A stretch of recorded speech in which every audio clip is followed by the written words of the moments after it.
We're joined now by Iran policy analyst Karim Sadjadpour, who is with the Carnegie Endowment for International Peace, as well as former CENTCOM commander and CBS News contributor, retired General Frank McKenzie, who joins us from Tampa this morning. It's good to have the both of you here. This is such a dynamic situation right now.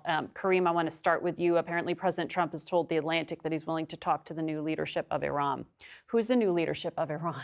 I don't think that's even clear inside Tehran who is the new leadership. You know, this is one of the most unpopular regimes in the world.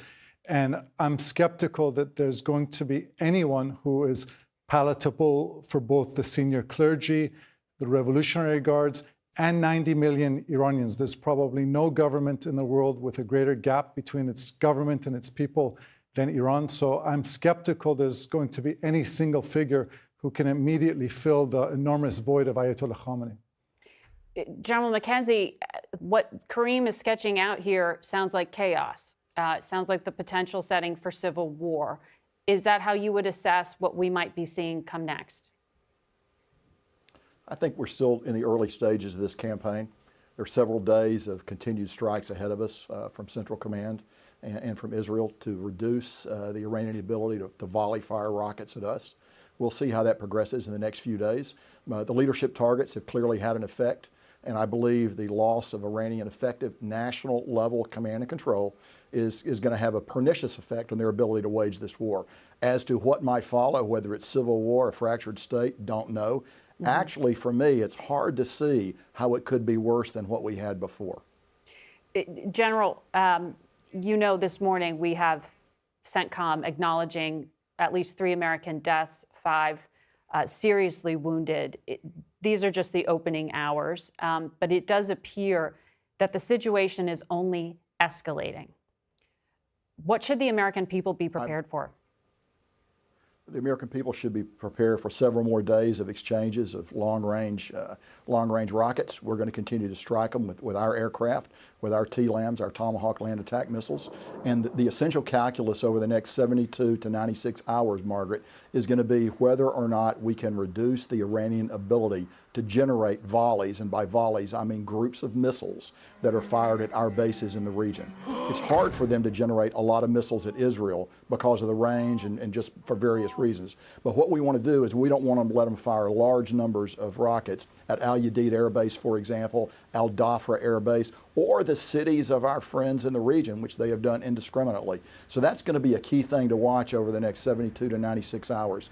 CENTCOM has planned for this for years. We're probably going to take more casualties. I think the president's comments actually were spot on when he warned the American people that this wasn't going to be a cakewalk. I think he knows that.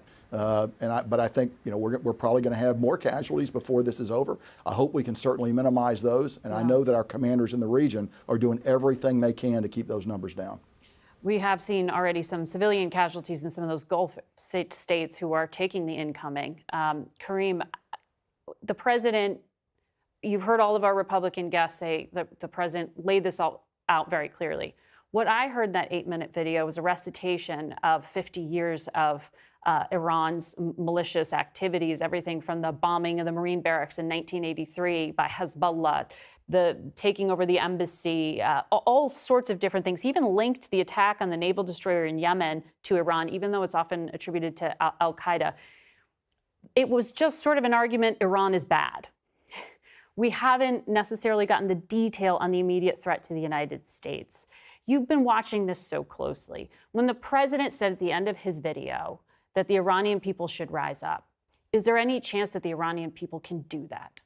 That is a possibility, Margaret. As I said, this is an incredibly unpopular regime. I think they probably have at best 15 support. At the moment, the Iranian people are spectators, not yet participants. President Trump also implored them to initially stay home for the next few days as it's unsafe, and then to seize their institutions. And so I think people are watching very carefully to see if there are any splits within the regime. But, you know, they say about dictatorships that they're most murderous at the beginning of their reign and at the end of their reign. And we saw this regime massacre potentially tens of thousands of people last month. And the question is whether they still have that coercive and cohesive security forces to continue to do the same. You know, we're listening there and seeing some audio from celebrations among some people at the news of the Ayatollah's death. You have written, and I thought this was pretty eloquent, Ayatollah Khamenei lived by death to America and death to Israel. He died by death from America and Israel. What does this mean for the Islamic Republic to have him gone?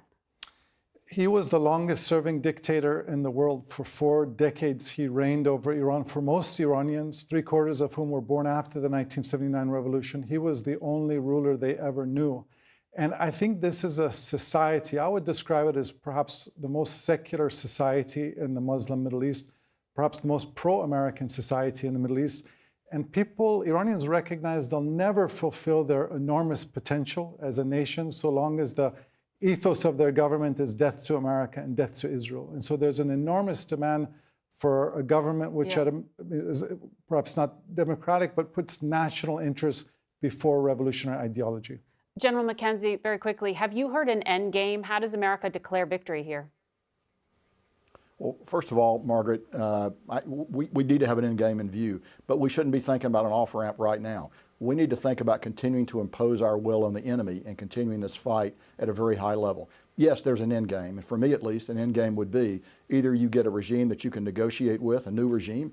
That may be unlikely, but our history of predicting regime changes in the Middle East of totalitarian states is uniformly poor.